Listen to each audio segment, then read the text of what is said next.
अंजलि पर लगते जा रहे हैं इल्ज़ाम पर इल्ज़ाम, फंस गई है चक्रव्यूह में, बचाने का रास्ता कुछ भी दिखाई नहीं दे रहा है। एडवोकेट अंजलि अवस्थी के सीरियल के आज रात के एपिसोड में आप सबको देखने को मिलेगा कि गिन्नी जानबूझकर फ़ोन करके भड़का रही है अंजलि को कि मैंने तो चालान कर दिया है, महक को मैंने बेच दिया है और ये साबित हो जाएगा बहुत आसानी से कि महक अपने बॉयफ्रेंड वगैरह के साथ भाग गई है और उसका सारा इल्ज़ाम ना तेरे सर पर ही लगने वाला है।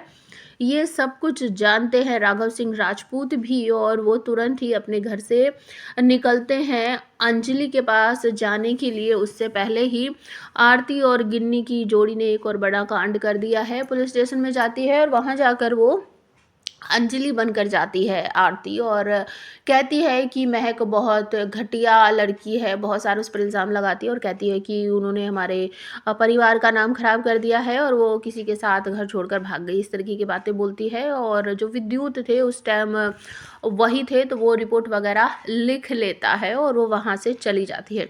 उसके बाद राघव सिंह राजपूत जब अंजलि को जाकर ये सारी बातें बताते हैं तो कुछ लोग अंजलि को बस्ती से निकल जाने के लिए कहते हैं, क्योंकि आरती ने बहुत बड़ा षड्यंत्र रच दिया है। जगह जगह वो रोड पर अंजलि बनकर लड़ाइयाँ करती फिर रही है, मारपीट करती फिर रही है।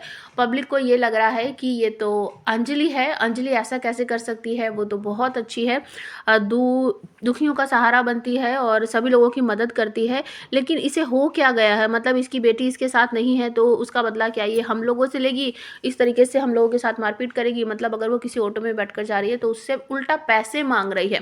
सिर्फ ये सब दिखाने के लिए किया जा रहा है ताकि सभी लोगों की नज़रों में अंजलि बुरी साबित हो जाए। बिल्कुल ऐसा ही हो रहा है। इसी वजह से बहुत सारे लोग अंजलि को वहाँ से निकालने की कोशिश करते हैं। राघव कहते हैं तुम लोगों का दिमाग खराब हो गया है, ये 200 करोड़ का कर्जा लेकर अंजलि ने ये बस्ती तुम लोगों को दी है और तुम इसे ही यहाँ से निकालने के लिए कह रहे हो, तुम लोगों को शर्म नहीं आती है। तो एक लपड़झंगू सा लड़का पता नहीं कहाँ से निकल कर आता है, कहता है ए मारो इसको, ये कुछ नहीं है हमारी, इसकी वजह से ही तो हमारी बस्ती जलकर खाक हो गई थी। तो बस बोलने की देर होती है, तभी भीड़ में से कुछ लोग आते हैं, पत्थर सत्तर उठाकर मारने लगते हैं और एक पत्थर लग जाता है जाकर राघव सिंह के सर पर। उनके सर पे से खून निकल आता है और अंजलि भड़क पड़ती है, बस बहुत हो गया, सब रुक जाओ। उसके बाद अंजलि उनको लेकर पट्टी वट्टी करवाएगी और उसके बाद वो जाएगी पुलिस स्टेशन, वहाँ जाकर कंप्लेन दर्ज करवाएगी कि बस्ती में कुछ इस तरीके से हो रहा है।